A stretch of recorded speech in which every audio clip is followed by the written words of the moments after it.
What is going on? Happy 2019, everyone. It is the MMA podcast, January 2nd.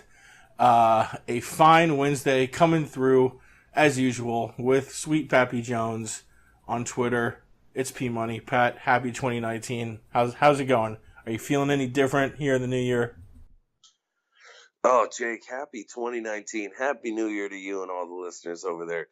I dare say I am feeling different. I woke up New Year's Day just ready and reinvigorated, re-inspired, as you should be every New Year's Day, just ready to go get it. I'm very motivated for 2019, Jake. I think there's some beautiful things ahead for the MMA podcast and for all of the listeners. I like it, man. And I agree. We had a fun little card, I guess. That's what we'll get to first. This UFC 232 card that went down this past Saturday, December 29th. Kind of wild in the build-up to it. The event originally supposed to take place at T-Mobile Arena in Las Vegas. However, just 6 days before the fight, on the 23rd on Sunday, the event was moved from Vegas to Los Angeles due to Jon Jones' drug testing abnormality. Shocker. Stemming from earlier in the month. Apparently, they found a trace of turinabol in his system. And if that sounds familiar, that's the same substance he tested positive for in 2017 that led to the 15-month suspension that he just was cleared from in order to fight. And for some strange reason, I guess most of the Nevada Athletic Commission was out of town on vacation. So because they didn't have proper time to investigate it, they passed it along to Andy Foster in California, good buds with Dana White, just like Jeff Nowitzki. It all just, it all reeked of shadiness. There's not one thing you can put your finger on and say, aha, look what they did here. But just, it just reeked. They had that bit on SportsCenter with Dana White and Jeff Nowitzki, both with their arms folded, looking like they both just committed a crime. If you really want to listen to somebody who knows a ton about it and go into detail, I put up a link on the MMA podcast Twitter, but you can go and follow the man himself, Larry Pepe, on Twitter. That's LARRYPEPE, and he knows more about all this than any single person I've ever heard in the sport.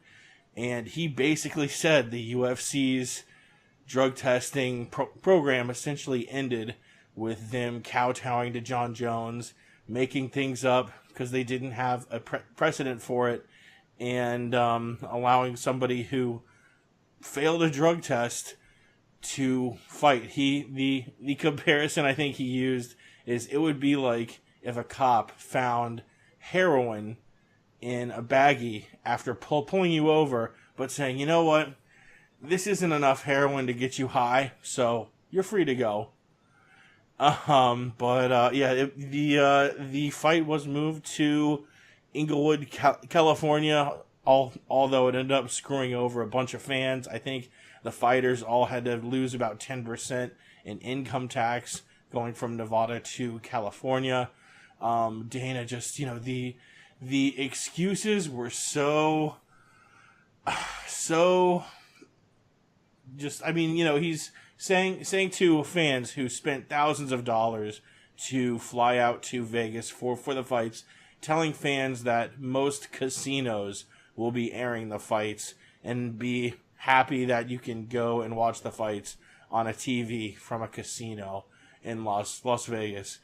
Just, I don't know, Pat, you have thoughts on all of this turmoil going on before the fight card itself, which the fight card itself was amazing. I don't want to take anything away from the great performances, and I for sure want to focus on that and not all of this. But, just what I think could be a watershed moment as far as people looking at the UFC as a uncredible organization.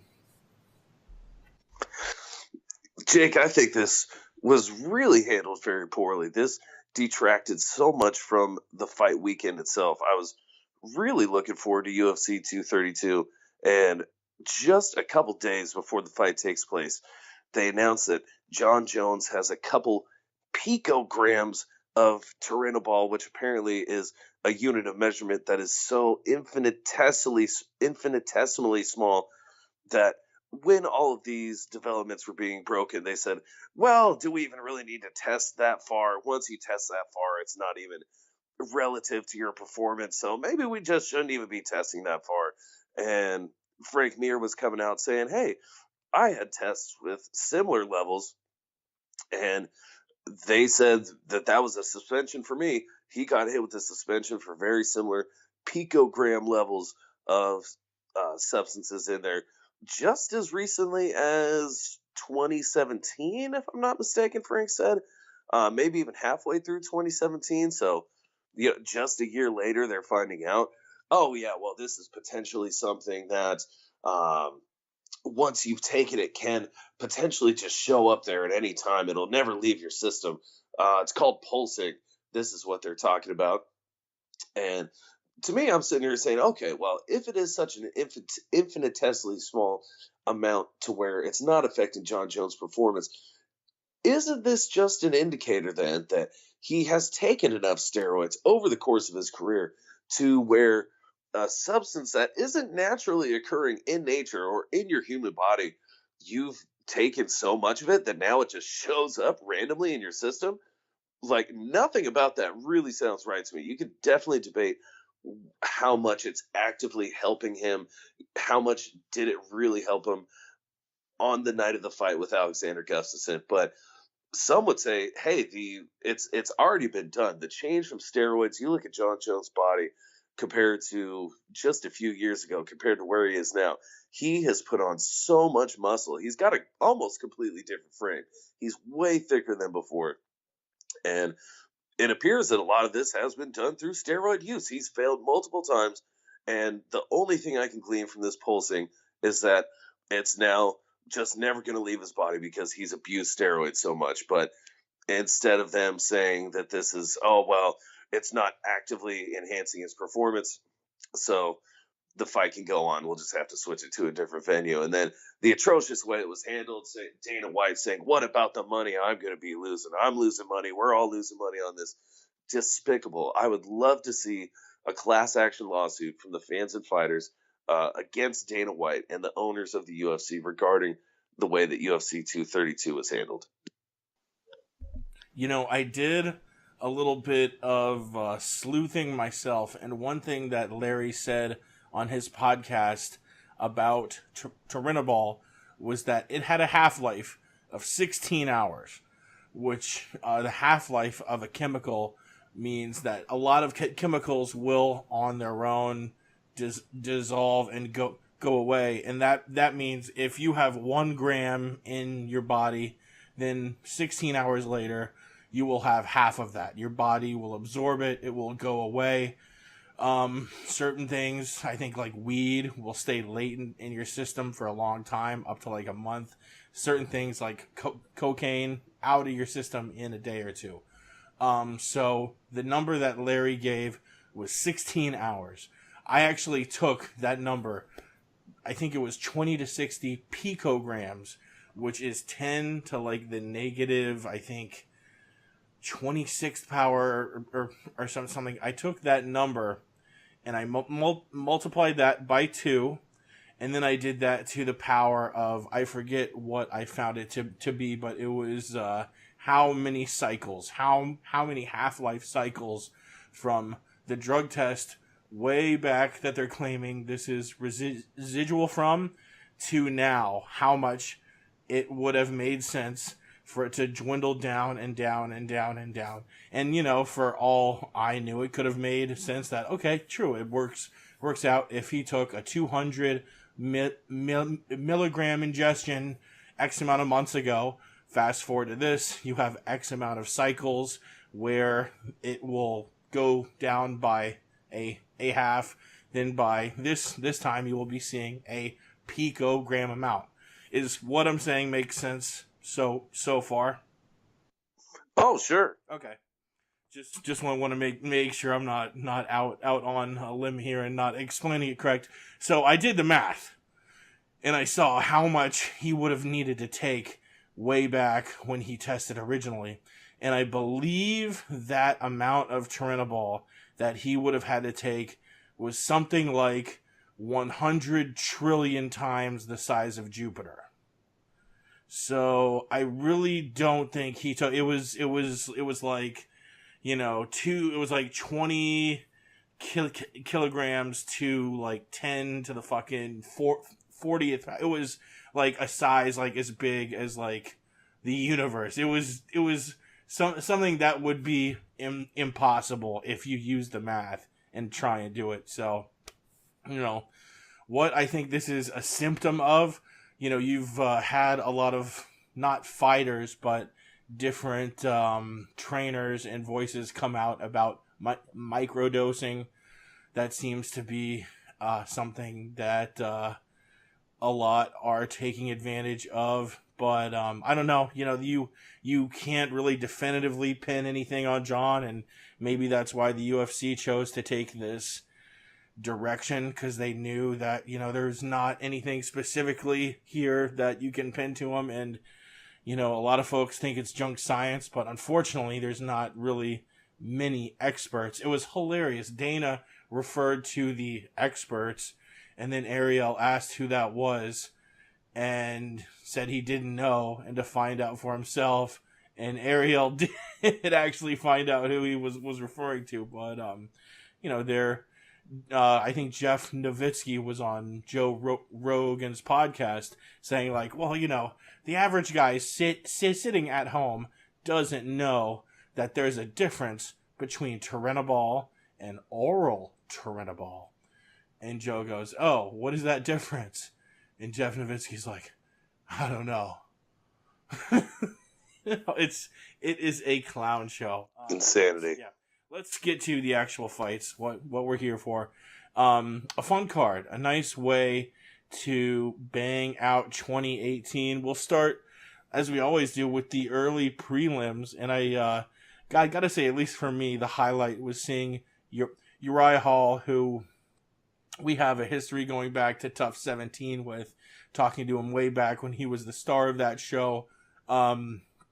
Has had a very up and down career, gets a huge KO, takes the mic, very emotional after the fight, talking about his sister battling depression and all that. Said he won the fight for her. Also, big wins by Montel Jackson, not to be confused with Montel Jordan, winning a first round Darce choke submission victory over Brian Kelleher, Curtis Millender with a unanimous decision, and Nathaniel Wood with a rear naked choke. Before going into the Fox Sports 1 card, which was led by BJ Penn and Ryan Hall. And eventually it got to the mat like Ryan Hall wanted. He's a leg lock expert. Penn rolls the wrong way. Seemed to be limping around afterwards. I hope his knee is not as torn up as it looked like it could have potentially been there. But, a devastating heel hook that sends BJ Penn walking out with now tied for UFC record 6th straight loss in the octagon. And as a huge fan of his, I hope that that's the last time we see him step in the cage. Peter Yan, who's having a great up and coming year. Hint, spoiler alert to Friday's award show. Big TKO corner stoppage win over Douglas Silva de Andrade. Just was pouring blood. His corner wisely stopping it, stopping all of the carnage there at bantamweight. Speaking of carnage, the next fight at women's featherweight, Megan Anderson, just a minute into the fight, hitting Kat Zingano with it obviously wasn't anything malicious, but hitting her with this toe to the face, or it was a foot to the face. It was a good head kick. But I guess her toe and toenail hit Kat Zingano in the eye. And if you actually know, a notable trainer in the sport, Mike Winklejohn, has one working eye and one glass eye. Apparently, I won't get into the gory details like I was talking with Pat before the show. but apparently a very similar situation where he was just training with a guy, and the guy, I guess, hadn't clipped his toenails or had sharp toenails or something, and threw a head kick and got a toenail to the eyeball and lost his eye.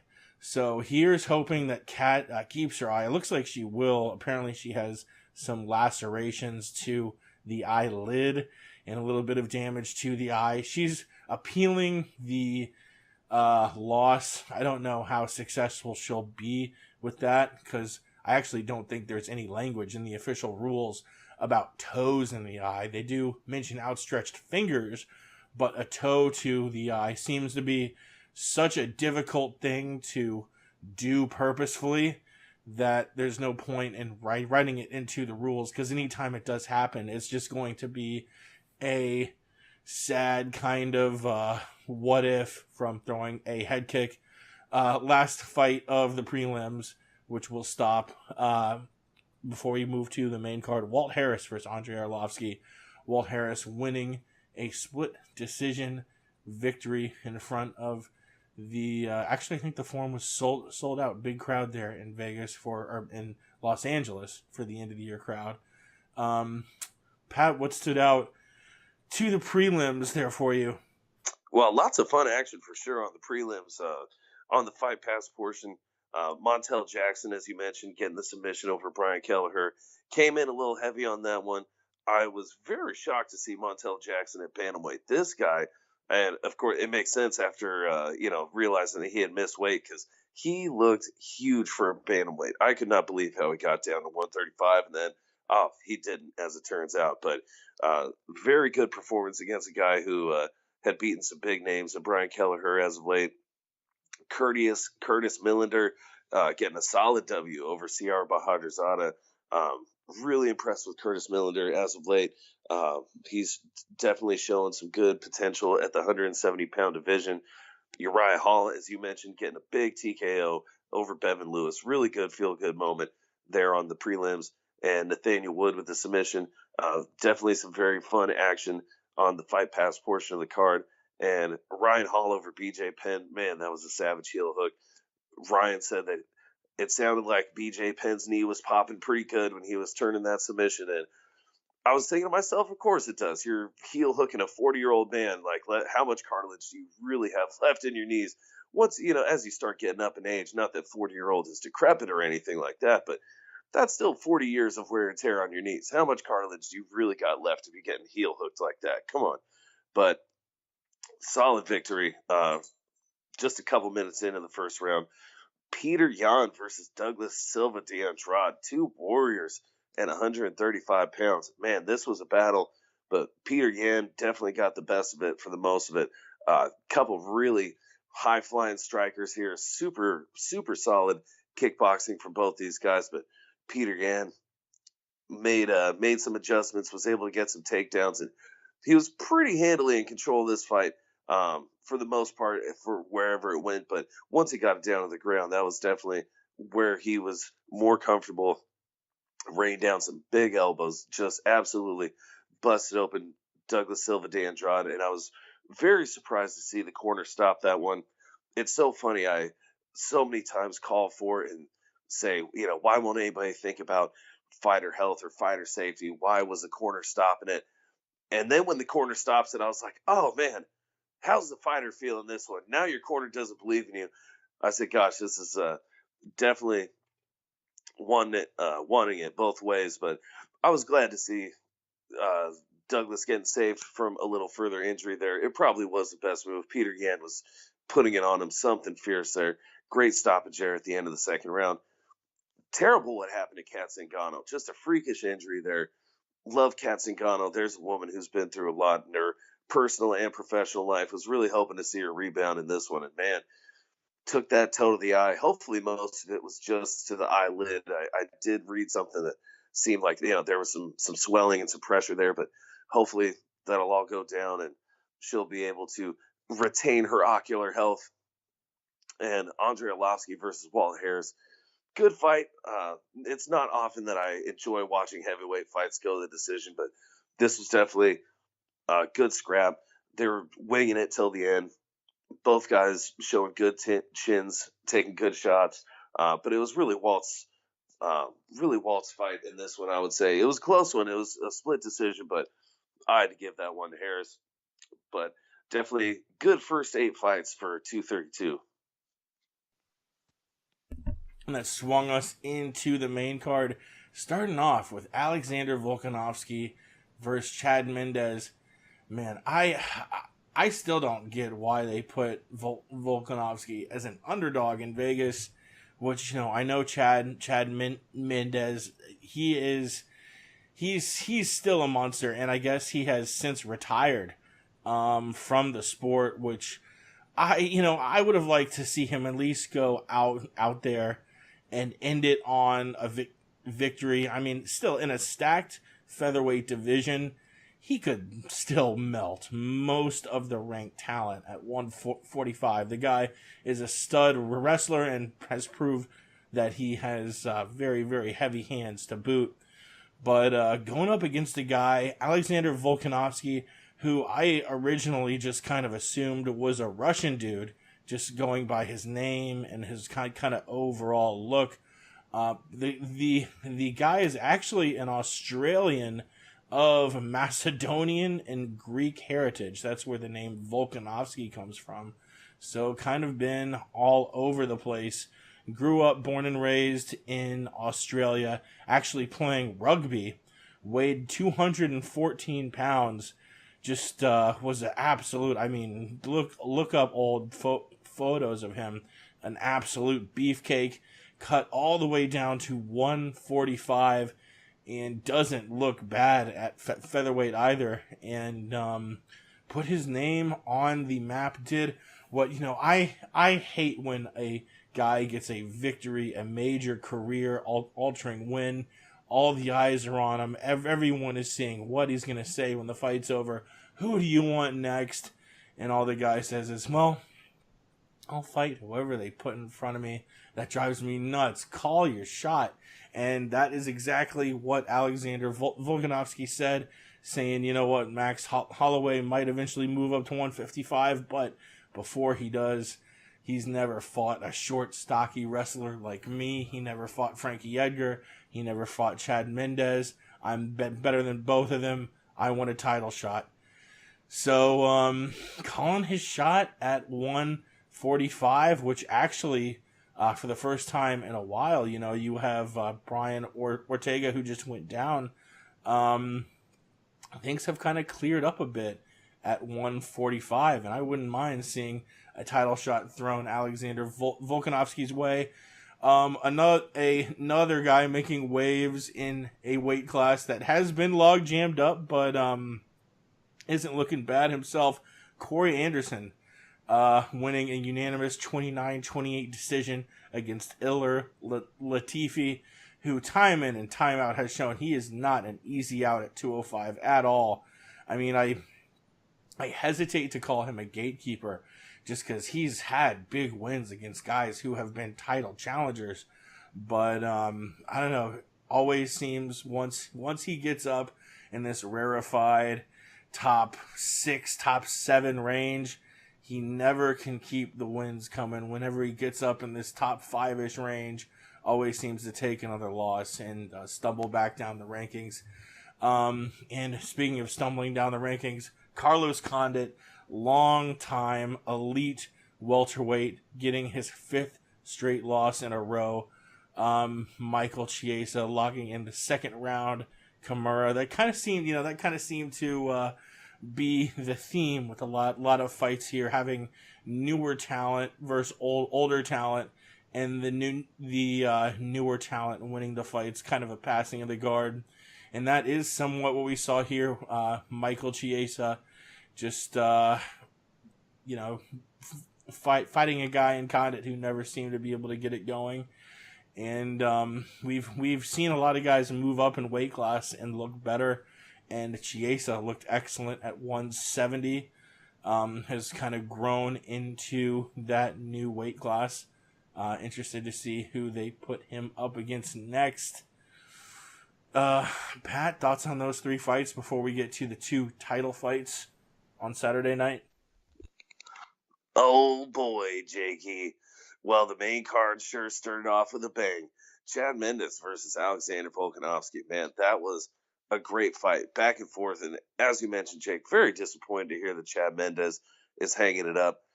I mean, I can only understand that after a couple years layoff and then a couple tough fights coming back, it could be hard. But man, that was a very close back and forth. Volkanovski is definitely a top ranked prospect at the 145-pound division.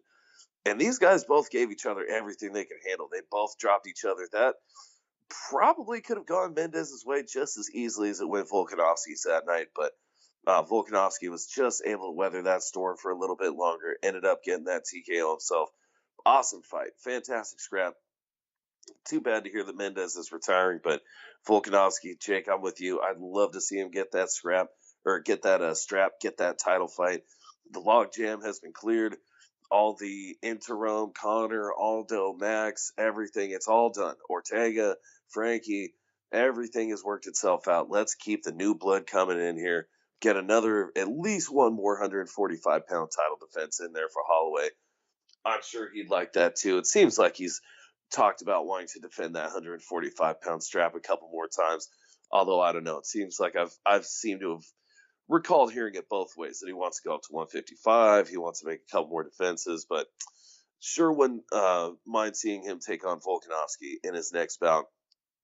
Corey Anderson versus Ilir Latifi.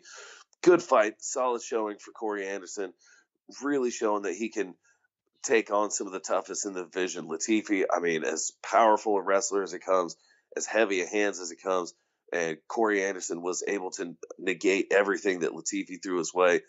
Very solid showing for a unanimous decision victory. And Chiesa over Condit. I was picking Condit in this one, but dang it, I was picking with my heart. Anybody who's been following Carlos Condit for the last few years has seen the blueprint that Condit always struggles with the guys, and they mentioned this on the broadcast, but Condit always struggles with the guys with the wrestling. He has great jiu-jitsu, he has great striking, but the actual wrestling, takedowns, takedown defense, when someone shoots on him, it's almost just given up. There's not a whole lot of sprawling going on, and Condit has been so good from his back that he's been able to get so many fantastic submissions. But nowadays, I just don't know if that is sufficient.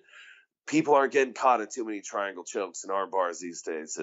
The game has evolved a little bit, and just having that wicked guard and that good back game, I don't know if that's really going to be enough. He's got to figure out a way to keep things on his feet and use that dangerous striking that he's got. He's really got great striking, and his ground game is good too. I mean, if he could just again shore up that wrestling, but Chiesa, too much for him.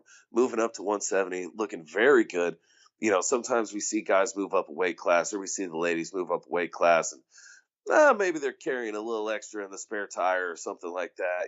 Not, of course, who am I to talk, but you notice they're maybe not as lean as they are in some other ones. But Chiesa up at 170, still looking very solid, looking very strong. And not just by his performance, but his physical appearance as well. It didn't look like he was carrying extra weight. Looked like he was just in a very good condition physically. And man, he definitely showed it versus Condit. He was able to outmuscle him virtually the entire time. Put a very unique, very strong Kimura on him.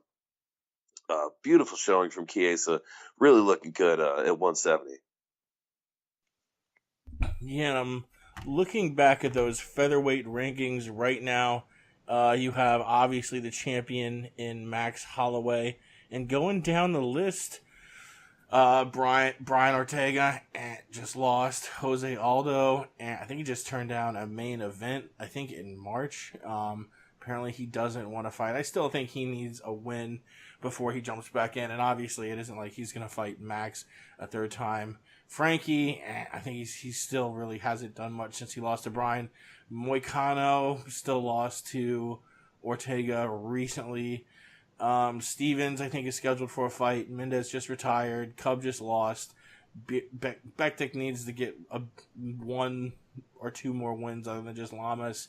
Josh Emmett just lost. I like Volkanovski.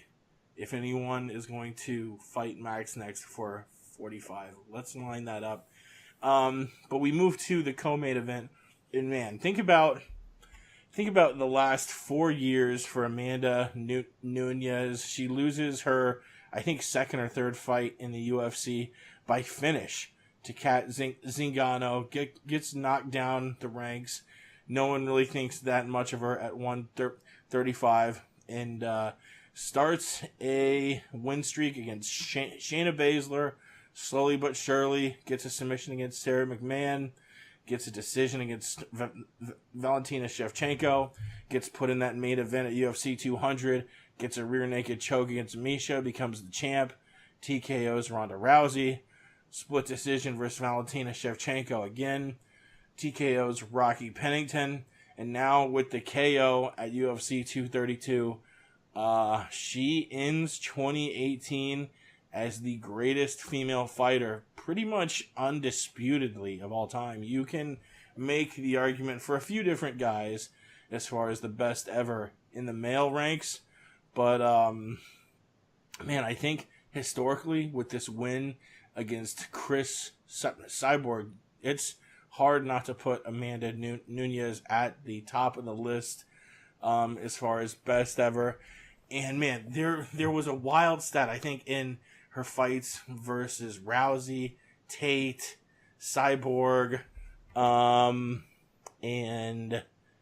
maybe Pennington. Just in a bunch of combined fights, she absorbed, I think, like 13 significant strikes. Her ability, she's so fast, her ability to not get hit and just put so much behind her punches. I mean, she was knocking Cyborg to the ground multiple different times. I mean, it was only a 51-second fight, but it felt like a lot. You know, what this actually felt like was so many Cyborg fights we saw in the past, especially in Strikeforce, where they would line her up against just some chump, and Cyborg would go in there like a Pride era Vanderlei Silva and throw these looping hooks and knock these women across the ring. That's what Amanda Nunes did to Cris. It was an incredible performance, and she put her name as the greatest female fighter of all time in the books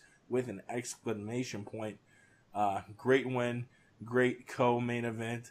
Hard not to like her. You know, she's always got a big smile.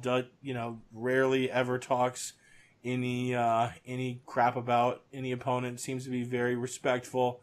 Always nice during interviews, and yeah, seems like a good person. And now your women's bantamweight and featherweight champ. We'll talk about the whole future of the featherweight division next, but what did you think about that fight? Jake, this was an insane fight, an insane moment in mixed martial arts history, in women's mixed martial arts history. Cyborg has been the absolute best female fighter. So, of course, some will say, well, there's a little bit of a debate when Rousey was getting to be the hottest, but Cyborg before then, when Gina Carano was getting to be, she was the first Ronda Rousey. Gina Carano, and she was beating all these girls up. Cyborg comes along and just destroys Carano. Cyborg has always been the number one. And then Ronda Rousey comes along. Unfortunately, her and Cyborg don't fight, but Cyborg has always been destroying the top class. She had never even looked remotely like she'd been in danger in a mixed martial arts fight. She had been looking like one of the scariest fighters that there's ever been. And Amanda Nunes, she had looked more human, as Jake, as you mentioned, in some of her first UFC outings. Well, was a little up and down, had some losses there, but really started to come into her own. Really, once she found the lioness, it seems like she's been pouncing on Amanda. She has been showing some devastating power. The fight that she had, especially, we all remember the Ronda Rousey knockout that Amanda Nunes put together, but her fight before that against Misha Tate, my goodness, Misha Tate, one of the strongest grapplers that the UFC women's division have seen. She had no problems with the grappling, and she absolutely busted Misha Tate's face open with the strikes before she ended up getting the rear naked choke submission. She has just, as of late, been looking almost impervious herself. Cyborg, the only time in the last decade or so she's looked like she's had any kind of weakness was I don't even know if it was an exhibition bout or if it was actually a sanctioned bout she had against another women's kickboxer. But in mixed martial arts, nobody had looked like she could touch her. And until Saturday night at 232, man, Amanda Nunes was just a little sharper. The punches weren't coming as wide. They were coming in a little straighter, still with ferocious intentions, still with all the power that a women's 145er can muster. And man, Amanda Nunes, she generates a heck of a lot of power. It is amazing. And didn't even last a minute. Cyborg, she did have some shots herself. She caught her with some good ones. It was fireworks for the 51 seconds it lasted, but my goodness, Amanda Nunes coming in and getting the TKO, becoming the first simultaneous, not even just simultaneous, first woman to hold two belts in the UFC, first woman to hold two belts simultaneously in the UFC. It was just an amazing moment. And in an underdog situation, taking on a woman in Cris Cyborg, it's got to be like climbing Mount Everest, like David slaying Goliath. It was just a fantastic moment, and I know a lot of people are saying that Amanda Nunes is the greatest of all time. I'm hesitating on that. She's obviously right there. If she beats Valentina Shevchenko in her next fight, the women's 125-pound champion, and then, although she does already have two victories over her, so you could kind of say that she basically is the lineal three-division champion. But anyways, that's neither here nor there. Or, well, that's actually very pertinent. She very well could be the best of all time. But again, I look at Cyborg's run, the decade plus. I look at Rousey's run, where she had just the years of steamrolling everybody. Even though Amanda Nunes, she was the one to stop both of those, she was the one to stop Cyborg's streak and definitely put the coffin in Ronda Rousey, or put the nail in Ronda Rousey's coffin. I don't know. It's like MMA math. I don't know that you can completely usurp those legacies. She is definitely super high, and she's super high up there. I don't know if I'm ready to crown her the GOAT just yet, but one or two fights and she's right there for sure. I say crown her. She is the new GOAT, the sixth champ in the UFC's 25-year roughly history, behind Randy Couture, George St. Pierre, BJ Penn, Conor McGregor, Daniel Cormier, the first female champ. One thing, I don't know if everyone caught it, I thought was kind of funny. Cris Cyborg handled the loss pretty well, but the post-fight presser came out with a pillow and was kind of jokingly hiding behind the pillow, which was an homage to Ronda Rousey at the airport on TMZ after she lost. She was hiding behind a pillow to all of these cameras. So still in 2018, you have Cris Cyborg in the post-fight presser trying to troll Ronda. I think Cris knows that there is still money in a fight with Ronda Rousey and Cris Cyborg. And shoot, if Brock Lesnar has taught us nothing, it is that, going over to the WWE isn't necessarily going to prevent you from taking a UFC fight here and there, which we will get to the whole deal with him in DC in a little bit. But before we move on to Jon Jones and Gus and that whole picture up there, one more thing I want to talk about with this topic, which is the future of women's 145. They really haven't put that much into it. They've seemed to be focusing more on expanding that women's 125-pound division. You have a few fighters. I think Megan Anderson is going to be a big reason why they keep that division, because she, frankly, cannot fight at 35, and has proven that she is a talent to be reckoned with for sure, and I'd love to see her fight Amanda at 145. I don't know if it seems to be a question if the UFC is going to keep that weight class around, if Amanda is going to stay up at 45 or just move back to 135 pounds, a weight she has no problem making. What do you think happens with the future of Amanda and her championships, and like I mentioned, the future of that women's featherweight division at 145? Well, this is a very interesting position because women's 145 pounds was brought into the UFC solely for Cyborg. That's the only reason they ever had these fights to begin with, was just because that was the only weight Cyborg could make. And they were just in the business of, taking whoever Invicta had at 145 pounds, or whoever the Japanese promotions had at 145 pounds. Literally anybody who would sign a contract with Cris Cyborg stating that they would fight her at 145 pounds. That was who they were getting to fight her. But, most of these women, Amanda Nunes, 135 pounds. The good majority of these women look like they want to fight at 135 pounds. Just that there aren't, aside from Megan Anderson and Cris Cyborg, Jake, as you had mentioned, who are some of the two bigger names, and some say really the only two names at 145 pounds. Can we name any other women's 145 pounders besides? I mean, actually, I will just say no, because the only reason I can name any other women's 145 pounders was just the amount of research I was doing prior to this show that refreshed my memory a little bit. But offhand, I wouldn't be able to name a single one of them. Now, perhaps if they want to. Kuna, again, the only reason I remember that name was just because I was looking at a little research today, and her name came up. Cyborg versus Kunitskaya earlier this year. Which that fight alone is enough to point at the complete lack of depth at women's 145 in the UFC.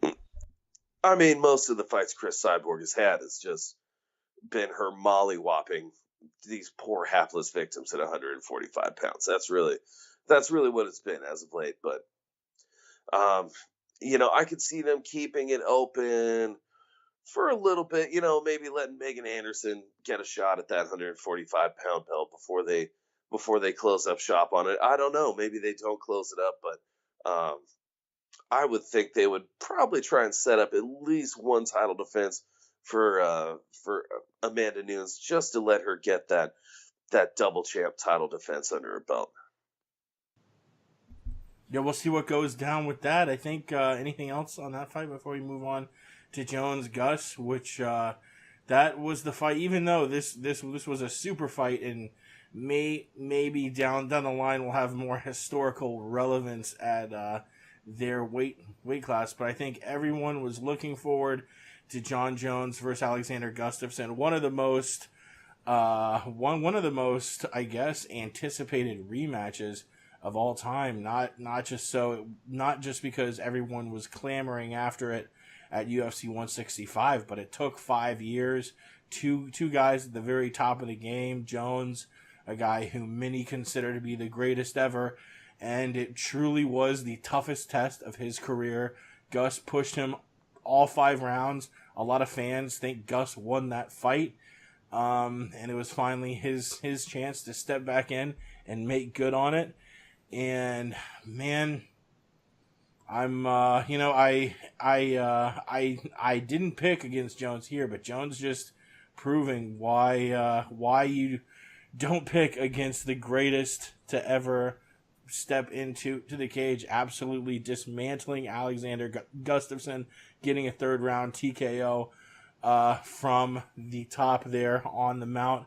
Just, I saw a lot of folks call this a bad showing by Jones, and he didn't deal as much damage and wasn't as active as he was in a lot of other fights, but I think that was for good reason. I think Alex was really looking for the counter in a lot of the first and the second round, and Jones just completely stifled him, just completely neutralized Gus's game, easily won the first 2 rounds, seemed to be cruising to a victory before he finished it in the 3rd round, and it was a dominant performance against, like I mentioned, a guy who the first time around really, really pushed him to almost, has he not stepped out for a legendary 4th and 5th round, he loses that fight, loses the belt.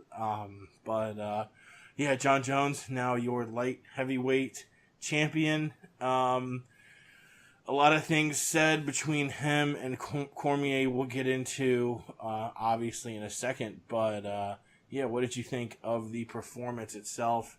I think all of us expected it to be a lot closer than it was. I saw a lot of folks picking the fight either way, but there seemed to be a consensus that this was going to be close, similar to the first fight, and Jon Jones just went out there and kicked his ass. Yeah, I had this one. I initially predicted a Jon Jones decision for this one, and this definitely was not as competitive as the first fight. Jon Jones really was showing a lot more looks, very unpredictable. He was showing so many different leg kicks, so many different strikes. Was it the steroids, or was it just that Jon Jones was that much more trained up? I mean, I was watching a little bit of that embedded of him with his strength and conditioning coach. Definitely looks like he was getting after it, putting in some of that work in the gym. And it definitely paid off. Able to get the third round TKO over Gustafsson with some really good ground and pound. Gus absolutely wanted out of that fight. Jon Jones was hammering Gustafsson hard. Those were brutal shots. Yeah, that was over very quickly. Amazing display from Jon Jones. It's just unfortunate all the tests that have marred his career, but dang it, this was just a fantastic display. Truly one of the greatest fighters that we have seen in the UFC, and great cap to UFC 232. Boy, I don't know that we will see Gus return to form like that. I mean, he's now 3-3 since that first fight with Jon Jones. I think he still had that fire in him, with the split decision against DC. But I don't know if it was that fight or the fight with Rumble Johnson that just I feel like that fight with Rumble Johnson kind of took a bit of the fire out of Gustafsson. One of those soul-stealing defeats there. Just a huge, big knockout, first round, home country. He hasn't really looked as good since. Hasn't looked as motivated. Hasn't looked like the mauler since then. Just psychologically, I don't think ever rebounded. And certainly didn't look like he was anywhere near the form he was in their first fight. But again, perhaps that's just a testament to how far Jon Jones has come. But definitely a solid fight. Good performance to end 232. Yeah, and this is a guy who got as close as you can get to the belt without ever being champ. And I mean, when he got to these fights too, these weren't one-sided fights. He gave Jon Jones the fight of his career, like I mentioned. I believe the fight with him and Cormier in 2015 was the fight of the year. The guy's had an absolutely dynamite career, so I hope to see him keep doing it. I think he's about Jon Jones' age, isn't too old. And especially, if we do see Jon Jones move up to heavyweight, then I think the division is either all his or all Anthony Smith's. And I guess that is the discussion next as to what's next for Jon Jones. I feel like DC, apparently the fight with Brock Lesnar is a question mark, and he has said recently that if that fight doesn't work out, he would be open to fighting Stipe Miocic again, which I think is a nice compromise. I know he's rooting for the Brock fight, not only because that's a much easier fight, but he would make a lot more money getting a pay-per-view cut from a pay-per-view against a big draw like Lesnar. I don't know. I've been saying for a while that he would take one kind of warm-up fight and then fight Brock and then fight Jon at heavyweight and then retire. It's hilarious how much Jon is trying to posture to get the fight at 205 because he knows DC is a better fighter at heavyweight. We've seen it. He has just a ton of power in his hands when he fights up. Almost seems to be faster, even though he weighs a bit more. He's not taking that massive cut a day before the fight, where obviously 205 is a much easier fight for Jon Jones, a much easier weight cut. I think DC obviously has the advantage if they were to run that third fight at heavyweight, and Jon is saying things like, he wasn't ever the champ, and I've been the only 205-pound champion since 2011. It's like, yeah, dude, you can say that all you want, but Cormier still had your belt because you were ineligible to fight because you were off doing shit like hit and runs and testing positive for T-ball. So Jones can say what he wants. I think DC does, even though he's 0-1 with one no contest, which Jones said he's going to try and get that overturned, which is hilarious.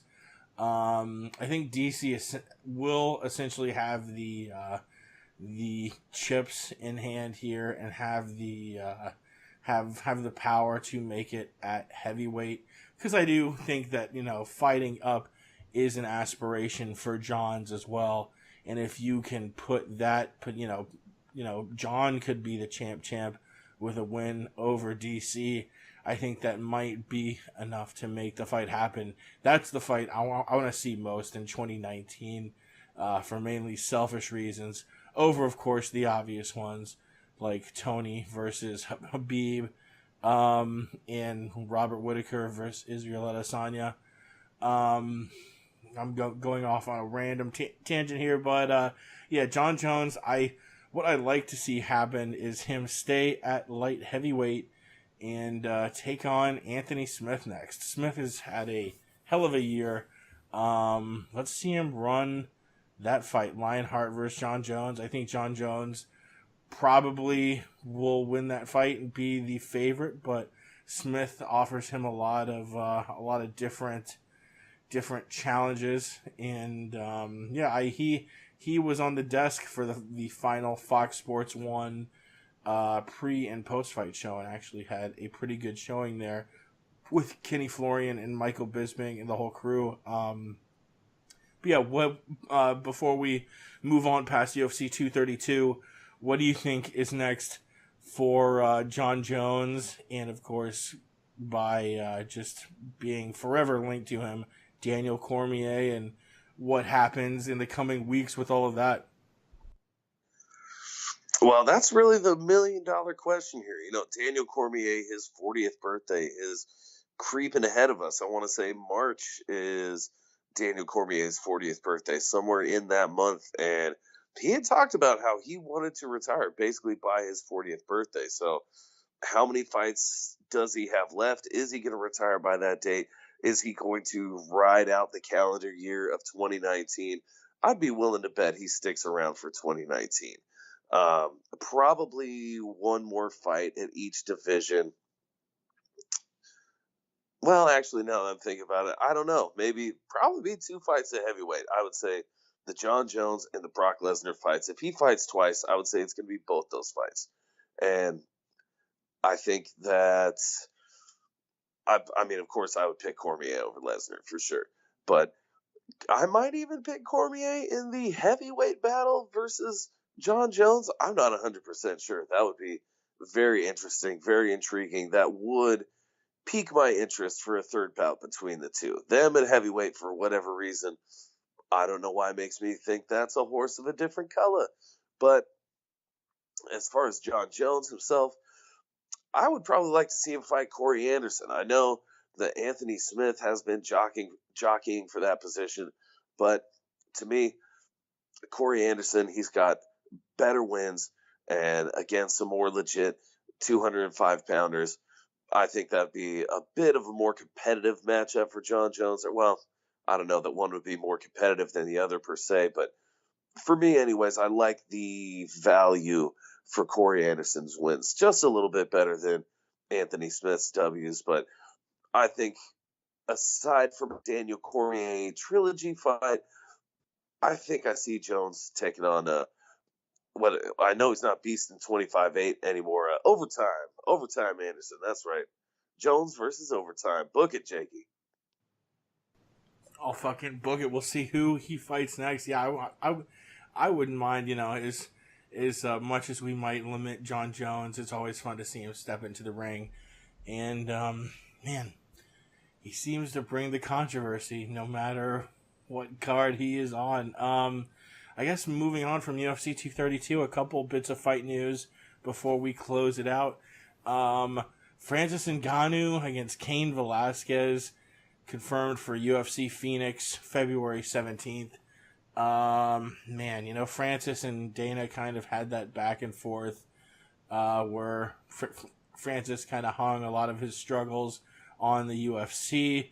Dana said he had a huge ego and all that. Obviously, some heads bumping. The first thing I thought of when I saw this matchup was, damn, Francis Ngannou shouldn't have pissed off Dana White, because the last person you want to be fighting, if you're heavyweight, next to the champion in DC, is Cain fucking Velasquez, who I think before he hangs it up will become the champion again. I'd love to see him smash Jon Jones, but that's neither here nor there. Velasquez is going to murder this guy. Pat? Dang. I mean, very likely, Cain Velasquez, there's not many people that have given him a very tough time. Fabricio Verdum, really. Him and Junior Dos Santos in their first matchup, but Cain Velasquez, he's just almost an indestructible competitor, a true freak at heavyweight. Hopefully he comes back and can get some momentum going his way and can start getting back to some sort of semblance of activity here. I don't even remember the last time Cain Velasquez fought, but I'm very excited to see him get back in the ring versus Ngannou. This is a tough test. I mean, Ngannou, he looked good in his last outing. Looked like he's finally got some momentum going in the right direction himself. Looks like he's getting ready to get back to his winning ways. And Cain Velasquez, man, he's been out for a long time. Of course, some people believe in ring rust, some people don't, but it can be a factor. Just depends on the individual, depends on the fighter. Will there be some ring rust for Cain Velasquez? Somehow I don't think so. The man is just such a beast, such a competitor. I think he'll come in, if he is healthy, I think he'll come in just as prime as if this was Velasquez from 8 years ago. But hopefully that is the case. Hopefully he's fully healthy. If he is, I as well expect him to smash Francis Ngannou for sure. And a couple of just clippings here before we get to the last topic. The UFC, unfortunately, deciding to cut Jimmy Smith from their ESPN programming. They're making the switch from Fox. Yeah, from Fox over to the UFC. I agree. Bad move. I do have to tip my cap to them. They seem to be doing a good job with the whole Ariel thing. Ariel and Chael. I enjoyed the New Year's Eve programming they put together. Actually, they have a pretty good selection of UFC stuff on ESPN Plus now. They started off the new year playing, I think, Khabib versus Conor on ESPN2, and then played some what looked like those those clip shows where they show, good finishes and fights and all that. Seemed pretty well put together. Pumped about that. But yeah, Jimmy Smith was doing a great job at what he did. And, you have such a variety of fights going from the pay-per-views to the ESPN Plus cards that you think you could find somewhere to make room for a Jimmy Smith. And I'm sure, the sport is growing. So I'm sure he'll find a place somewhere within the sport. But, it's a shame. The UFC decides not to keep him around. Also, Ali Abdelaziz, Khabib Nurmagomedov's totally 100% not shady manager, saying that Tony Ferguson is 100% not the next fight for Khabib Nurmagomedov. I am 100% not super fed up with all of this shit about Khabib Nurmagomedov going off to fight Floyd, going off to fight God knows who. He needs to come back and he needs to fight Tony Ferguson, because that is the fight. I actually put out a tweet earlier today and I said, what fight do you want to see most in 2019? Overwhelmingly, it was Khabib Nurmagomedov against Tony Ferguson. That's the fight we all need to see. We all want to see. And Ali Abdelaziz marching out there saying Tony Ferguson 100% is not our next fight. And it's like, dude, Habib, you 100% do not have any title defenses, and 100% should not feel entitled to go off and tell the UFC to go fuck themselves just because you beat their golden goose that everyone knew you were going to beat for the last few years. Step in there, a guy like Tony offers you a lot more challenges. 100% don't be a pussy, because that is the fight that we all want to see. Moving on, our last topic, Dana White saying Kamaru Usman will be fighting for the welterweight title at UFC 235 in March. The reason that's interesting is he did not specify who Usman would be fighting. The reason that's interesting is Tyron Woodley is currently your welterweight champion, and as far as I'm concerned, or as far as I know, Colby Covington is currently your UFC welterweight interim champion. So Dana White, I don't know if it made much sense with him saying that in March, Kamaru Usman will be fighting for, it's like, well, will it be against either the current champ or the current interim champ? And I guess that means, for some reason, Tyron and Colby won't be fighting each other, not giving an explanation for that. We all know Dana White has butted heads with Tyron a lot for not taking fights. Tyron, as much as I want to see Woodley accept the fights that are offered to him, one pet peeve of mine is seeing a guy who's a non-fighter criticize the injury status of a fighter. It's like, Dana, you're not going in there and fighting. You're making a ton of money off these guys going in there and fighting. If this guy says he's hurt, then he's fucking hurt. These guys aren't Superman. They're human. You have Dana saying, "Oh, that's why I like Connor, because he'll go in there and say, "Oh, I injured me tum," and he'll still fight." It's like, dude, Dana, what the fuck are you even talking about? Like, he's a fucking disgusting pig human. But going back to Tyron and the welterweight title picture, I don't know if it'll be Tyron, if it'll be Colby. Colby seems to also have drawn the ire of the UFC. Seemed to kind of get the raw end of the deal with Till leapfrogging him to get a title shot. And I hope we get a little bit of clarification, seeing as we're not too far away from March and UFC 235. We'll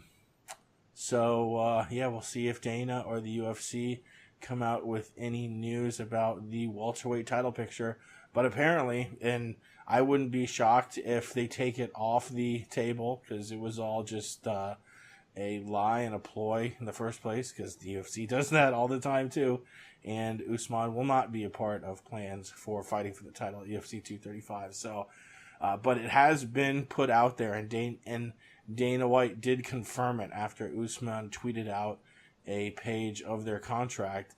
So, Pat, what do you make of this whole shit show ordeal? Well, I definitely feel inclined to call shenanigans on this one, Jake. Last I recall, I could have sworn I had heard that Colby Covington was facing Tyron Woodley for the next UFC welterweight championship bout. And as you mentioned, Colby Covington being the interim welterweight champion, Tyron Woodley being the undisputed champion, makes 100% logical sense. Tyron Woodley won the belt in 2016. He is 3-0-1 since then, and is basically keeping on what is a fairly respectable clip for a champion. I mean, he's basically fighting twice a year since he became the champ, in spite of what does seem like there's been some long injury layoffs there. There was a good gap, July 29th, 2017 to September 8th, 2018. Almost a year there where he didn't fight, but prior to that, 2 fights in 2016, won the belt, then had the draw with Stephen Thompson, 2017, beat Stephen Thompson, beat Damian Maia, then 2018, beat Darren Till. So he's been pretty active as far as any champ could go. Does seem like he's protesting an awful lot as far as the matchmakers what they're, who they're wanting him to fight, all that stuff. But I mean, he's still getting in there. He's still getting it done. You gotta prop up Tyron Woodley for that. He's still beating whoever the UFC puts in front of him. Don't know why they would put Usman versus Covington if they wanted to do that. I don't know why Usman wasn't in the interim title fight instead. Really, Usman and Covington, I feel like they're almost the same exact opponent for Tyron. Both very similar, very heavy grappling. Going to be very strong tests for no matter who Tyron faces, or assuming that Tyron is even going to be the one fighting Usman for the 170-pound belt in March. But Jake, as you alluded to, this very well could just be a ploy by the UFC to get X party to sign the contract that's sitting on their desk. Let's say perhaps Tyron and Colby already have some contracts sitting at their house that maybe just haven't been signed, and maybe there's been a couple figures that they've been arguing over. Maybe the management's been trying to grease the UFC, try and get a couple extra bucks. What do? You send a contract to Usman. You say, hey, guess what? You want to fight? How's this sound for your salary?